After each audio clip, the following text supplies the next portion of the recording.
672 kilometre वेगाने जाणारी एक गाडी एका सेकंदात किती मीटर जाईल? म्हणजे काय, ती गाडी एका तासाला 72 किलोमीटर चालली तर ती एका सेकंद मध्ये किती मीटर जाईल हे आपल्याला काढायचंय. यासाठी पटकन 2 कॉलम करायचे. पहिला करायचा मीटर आणि दुसरा करायचा सेकंड.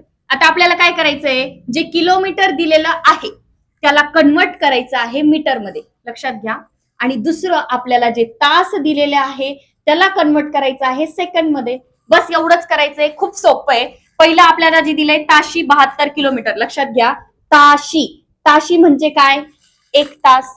मग एका तासाचे सेकंद किती होतात ते आपल्याला माहितीये, ती असतात 3600 सेकंद. मग आपल्याला काय करायचंय, ताशीला आपण सेकंड मध्ये कन्वर्ट केले ते आपण लिहून घेणार. मग आता ती 3600 सेकंड मध्ये किती चालली, 72 किलोमीटर चालली. 72 किलोमीटर म्हणजे नेमकं किती, आता 72 किलोमीटरला आपल्याला मी पहिले सांगितलं मीटर मध्ये कन्वर्ट करायचंय. मग 1000 मीटर म्हणजे 1 किलोमीटर. 72 किलोमीटर म्हणजे काय होईल मग ते 72,000 मीटर. म्हणजे 3600 सेकंड मध्ये ती किती चालली तर 72,000 मीटर चालली, असा त्याचा अर्थ होतो. आता काय सांगितलंय की एका सेकंदात किती मीटर जाईल हे आपल्याला काढायचंय. सरळ क्रॉस करा बघा. 72,000 गुणिले हा 1 घ्यायचा आणि भागिले 3600. क्वेश्चन मार्क जिथं पण असेल त्याच्या अपोजिट जे येणार ते अपॉन मध्येच लिहायचं, एवढं मात्र लक्षात ठेवा.